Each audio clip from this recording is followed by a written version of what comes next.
All right, here we go. Tuesday morning, morning. It's 11:48. Um, I'm a little groggy. I'm a little tired. Just got back from out of town yesterday. Went on much needed vacation. Uh, let's see. Can you see it? Hello from Portland. Amazing place. I absolutely loved our trip there. It was me and my husband's anniversary weekend, and every year around fall time, right about this time, because anniversary, we like to go different places. And this year we chose one of our bucket lists, which was Portland, Oregon, and I can't even begin to express how much I love that place. Now, I posted it on Facebook, and I said I would totally live there on the warm months. I don't do cold. So, yeah, Portland, I'll see you in the fall, summerish. Again, we will be back. As soon as that cold starts coming in, anywhere below what it was now, which yesterday or the day before yesterday, I think it was a low of like 45, high of 65. That's good for me. Any colder than that, I'm out. I don't do really, really cold weather. Yeah. Anyway, so today's topic I figured was appropriate for me coming back from vacation is traveling. And I don't know. Okay, I can't concentrate. My music is too loud. All right. Anyways, I don't know how many of y'all travel, but let me express something to you that I think everybody should know, and it is get out of your fucking bubble. I live in a small southern Texas town called Alvin. Oh, well, technically we just moved to Pearland, but this area, Brazoria County or Galveston County, anywhere from Galveston to like south of Houston is my stomping grounds. Anyways, I grew up here around here up until up until when I met my husband 9 years ago. I hadn't traveled. I didn't go anywhere. I think I may have been to San Antonio, but that was about it. And my husband has taught me that there is way more to life than what is immediately in front of you, what is in your bubble, what is close to you.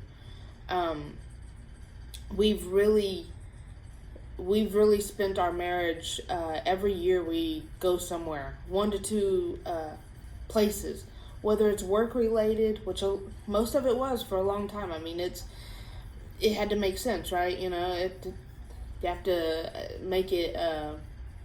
Makes sense why you're going to spend the money to go somewhere.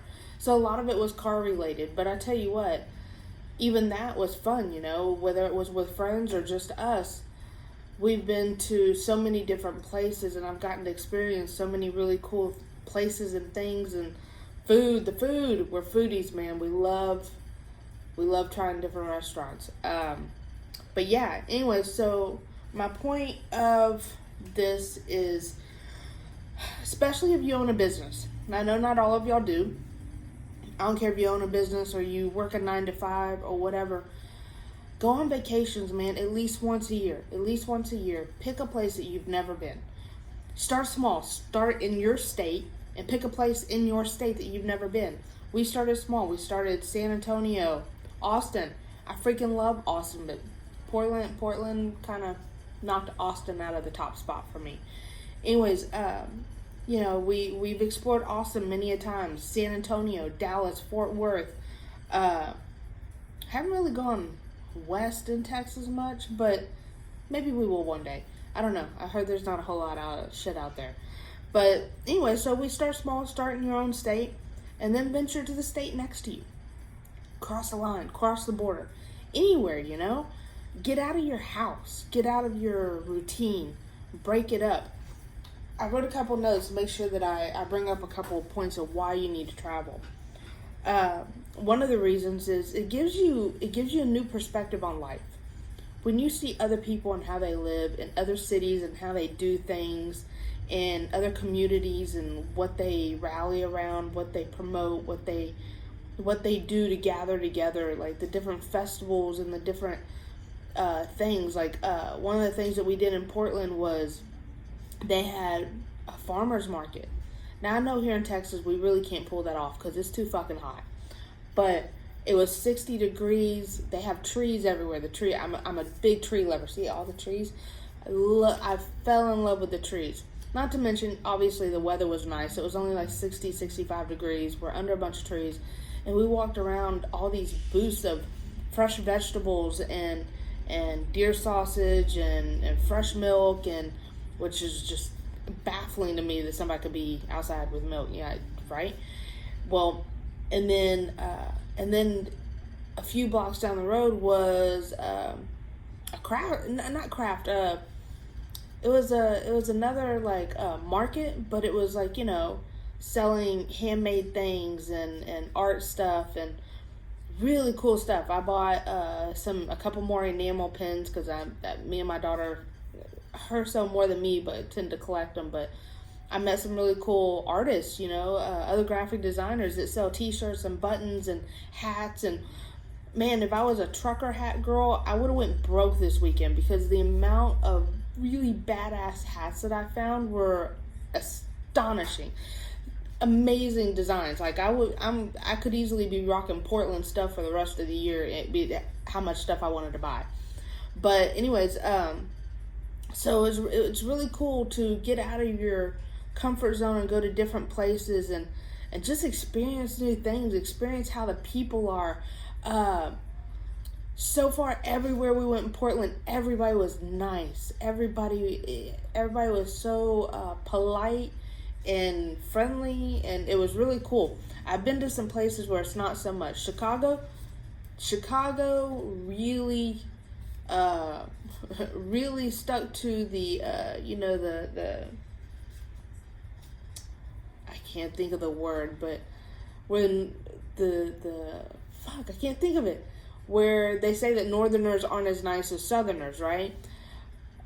Chicago stuck to that because everywhere I went, everybody was rude as fuck. Like, I want to go back to Chicago, but the people really disappointed me. I got friends over there. I love y'all, but damn, y'all's community is what I saw the one time I was there was kind of fucked. Anyways, but I mean, it was still different. I saw cool shit in Chicago too that I loved. I want to go back and see. My husband hasn't been to Chicago, so I really want to take him there to check that out. Preferably not when it's cold. Anyways, so yeah, get out of this bubble of the people that you're around that you see every day, the same faces you see at Walmart every weekend, the same baseball games, the same football games, the same whatever. Get out, go experience other people and different things, and it's really freaking cool. So another reason is you learn things. You learn. I learned, and this just blew my mind. I'll try to make this part of the story really short because I could talk forever about it. So there's this book, and I meant to bring it with me, and I didn't. I was in a rush this morning. It's called Shoe Dog. Okay, it's the biography story of Mr. Knight, the guy that created Nike. It's his whole story, right? A friend of mine, another fellow designer, had shared this book online a while back, and I knew that I wanted to read it because I read any biography of anybody that I consider a very successful person. I've read Oprah Winfrey's,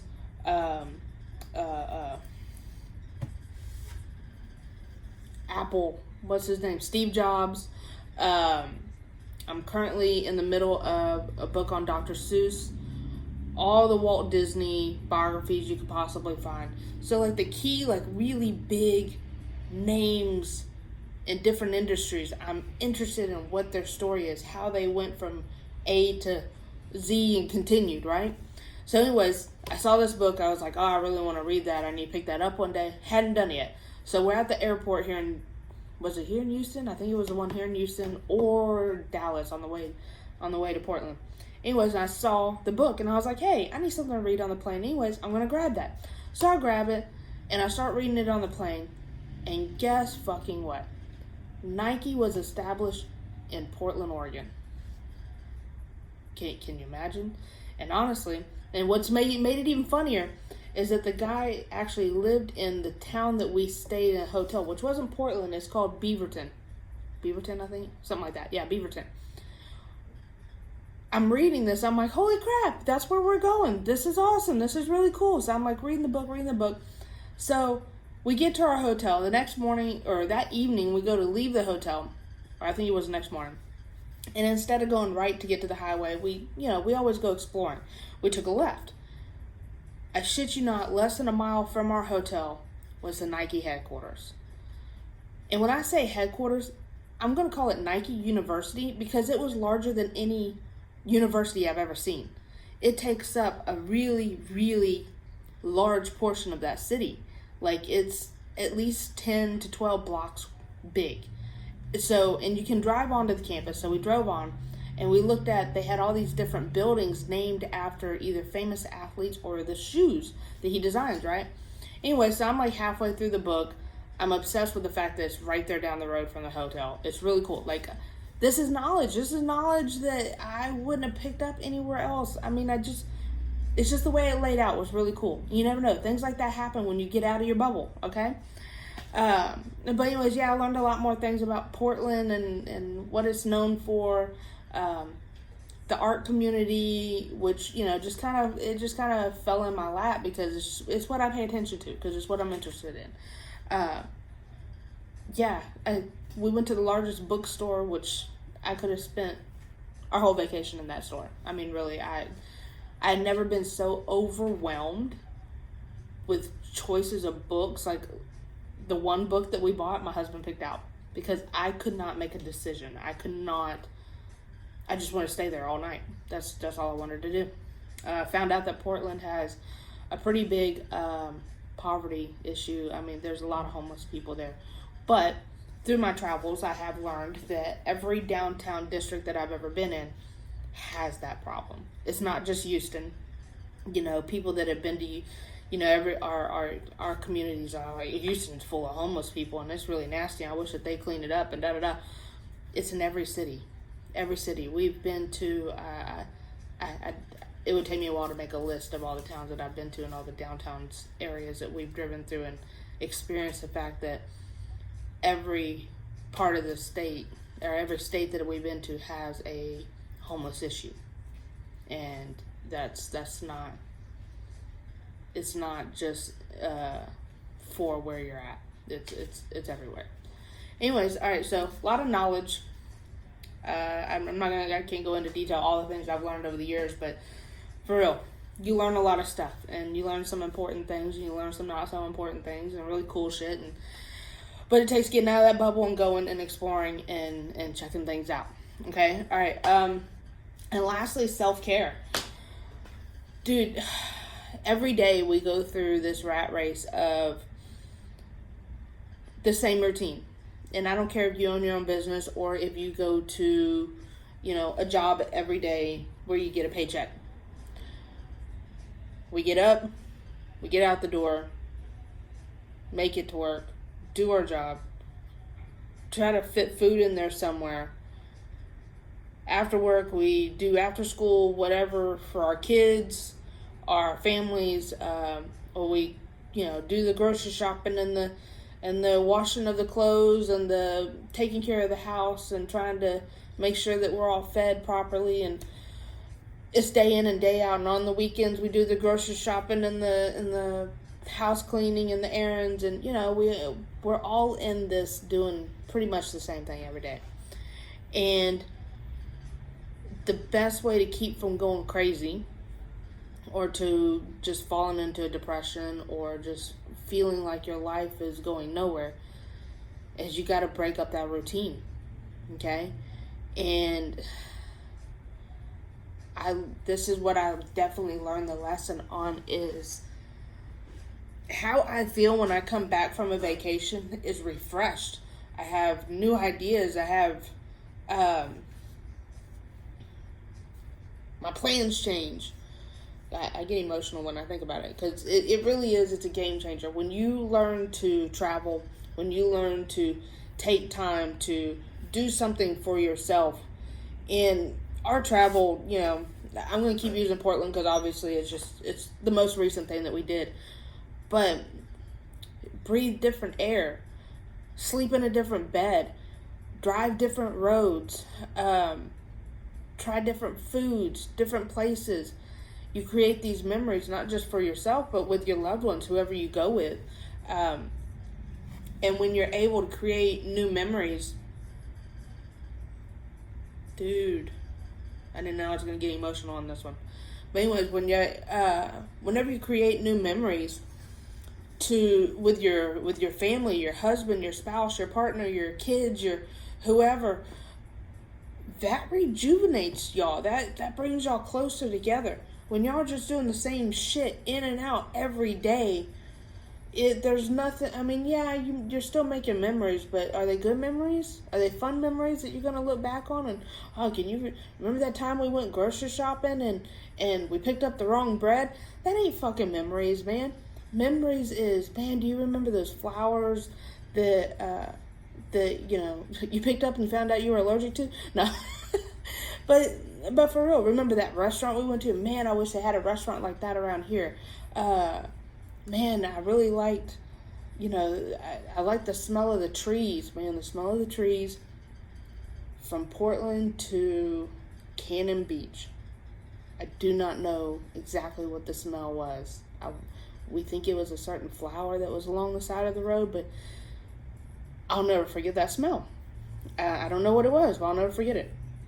But yeah, there is a rejuvenation of the soul that happens when you break out of the routine, when you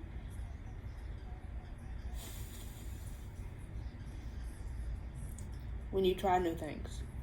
And I have no idea why this is getting to me, but I don't feel like re-recording this because it's never the same after the second a second go around. Anyways, this is me. This is who you signed up for, okay?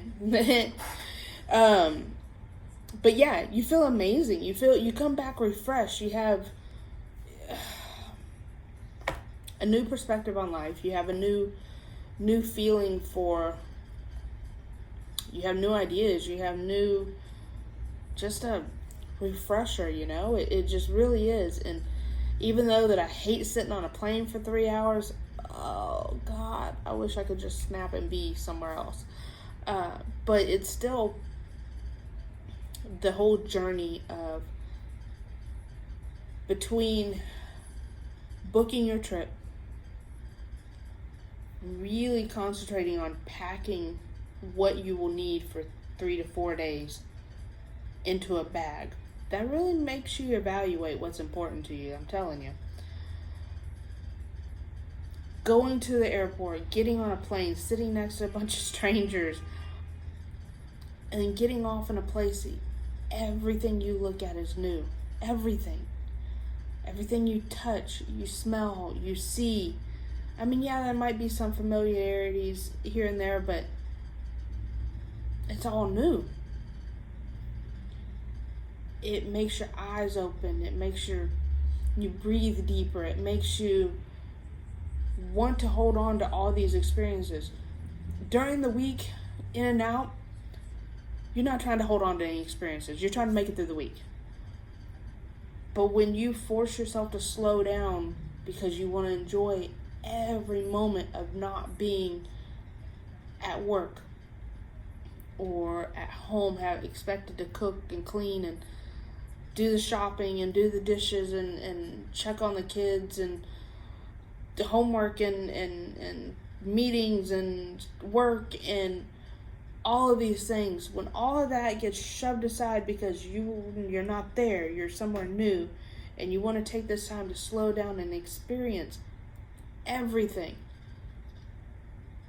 you live life differently. You look at things differently. And how I'm going to round this out is saying that when you do that for yourself, it not only affects you, your family, your home, your work. So if you're a graphic designer like me, you got new images in your head to deal with, to use, use in your work. If you work a 9 to 5, if you own another type of business, you take these experiences, and you apply them to what you do in one way, shape, or another. And, as a designer, we get, writers get writer's block. Designers, we freeze up too. Our ideas don't always flow willingly. But when we go somewhere else and we get to see other things and we get to experience different things, we have new ideas to bring back. Whether it's because we wrote them down or we took them in really deeply. Me personally, I collected a bunch of business cards for a bunch of places. I'm going to buy a bunch of shit online. Or companies that I want to keep in touch with because I think they do some really cool stuff and I want to see where they go with it, and I want to get to know them better. But yeah, travel. Start small. Go a couple cities over. Stay a weekend. Go a few more cities another time and stay a weekend.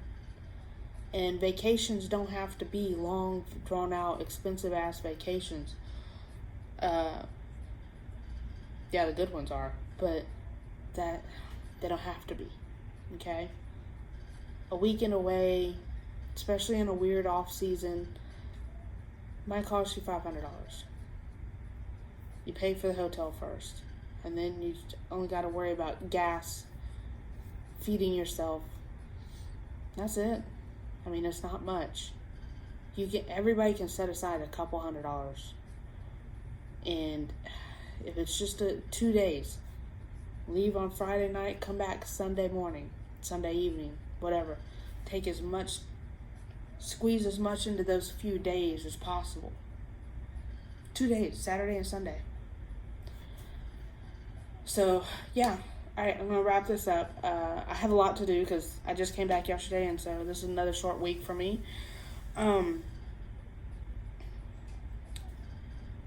Yeah, y'all have a good week. Hello from Portland. Dude, totally going back. If you can afford to go just once, I could do a video just on Portland alone, but I'm not going to. I'll bore y'all to death. So, y'all have a good rest of the week. I need some energy pills or my tea, my caffeine, that'll wake me up. And I got a lot of work to do. So y'all stay busy. Hopefully y'all have a great week. See y'all later.